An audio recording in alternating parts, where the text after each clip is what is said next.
Praise the lord. దేవుని నామానికి స్తోత్రాలు. మీ అందరికీ నా వందనాలు. ఈరోజు దేవుని మాట మత్తయి సువార్త 20వ అధ్యాయం 34వ వచనం. కాబట్టి యేసు కనికరపడి వారి కన్నులు ముట్టెను, వెంటనే వారు దృష్టి పొంది ఆయన వెంట వెళ్ళిరి. ఇక్కడ చూడండి, కనికరం, దేవుని కనికరం ఇలా కలిగింది వాళ్ళపైన. కనికరం పైనుంచి మనం చూసుకుని వస్తే ఒకసారి చూస్తే వాళ్ళు ఇట్లా యేసు త్రోవ పక్కన ఉండగా వాళ్ళు అక్కడ దేవుడు యేసుక్రీస్తు వెళ్తున్నాడు అని తెలుసుకొని వాళ్ళు అరిచారు. మమ్మల్ని కరుణించమని. అనేక వేల మంది ఆయనతో వెళ్తుండగా కూడా ఒకసారి మనం గమనించుకోగలిగితే ఒక ఎమ్మెల్యే వస్తే ఆ ఎమ్మెల్యే చేతిలో అనేక వందల మంది ఉంటారు, వేల మంది ఉంటారు. అలాగా యేసుక్రీస్తు దేవుడు ఉన్నాడు కనుక ఆయన చేతిలో అనేక వేల మంది, ఆయన చేతిలో శిష్యులు ఉన్నారు, ప్రజలు ఉన్నారు, రోగులు ఉన్నారు. ఇందరున్నామని వీళ్ళు వాళ్ళందరినీ లెక్క చేయకుండా వీళ్ళు ఏమనుకుంటారో ఏమో అనే మాట అనుకోకుండా దావీదు కుమారుడా మమ్మల్ని కరుణించమని కేకలు వేశారు.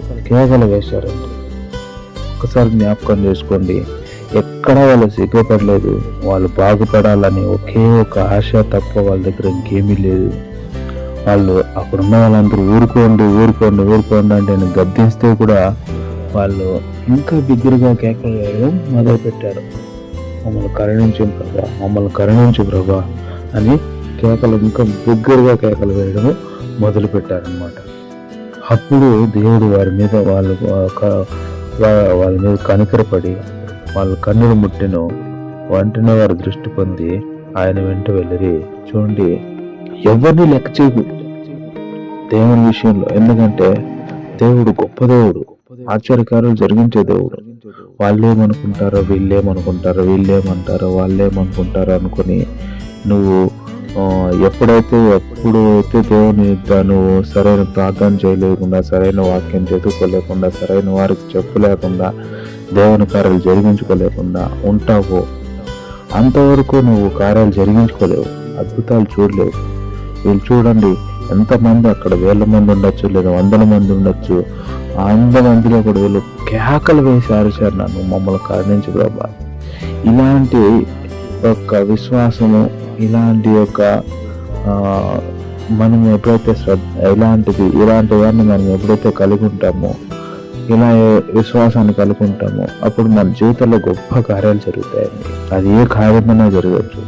సంతానం విషయమైనా కానీ, ఇల్లు విషయమైనా కానీ, ఉద్యోగ విషయమైనా కానీ, ఇంకా అనేక విషయాలు, మన సమస్యలు ఉంటాయి. గృహంలో, ఇంట్లో విషయాలు ఉంటాయి, సమస్యలు ఉంటాయి, ఇంటి సమస్యలు ఉంటాయి. వీటన్నిటి విషయంలో మనము ఎవరిని లెక్క చేయకూడదు. దేవుని ముందు మనం మొరపెట్టాలి, ప్రతిరోజు మొరపెట్టాలి. ఎవరిని లెక్క చేయకూడదు. ఏమన్నా మధ్యలో 100 మంది మధ్యలో ఉన్నా కానీ మనం ప్రత్యేకంగా మన మధ్యలో మనం ప్రార్థన చేసుకోవాలి. గొప్ప కార్యాలు మనం జరిగించుకోవాలి. ఎవరికి సిగ్గుపడాల్సిన అవసరం. సిగ్గుపడితే కార్యం జరుగు. ఇప్పుడు వీళ్ళ జతలో ఇంకా అనేక మందిలో గుడ్డివారు ఉండొచ్చు, లేదంటే మూగువారు ఉండొచ్చు, రోగులు ఉండొచ్చు. వాళ్ళందరికీ జరగలేదు, కానీ వీళ్ళకి మాత్రము వీళ్ళు కేకలు వేసి కరుణించు ప్రభు అని ఎంతో వాళ్ళు విశ్వాసంతో యేసు దగ్గరికి వచ్చారండి. కాబట్టి వాళ్ళ జీవితంలో దేవుడు గొప్ప కార్యాలు జరిగించారు.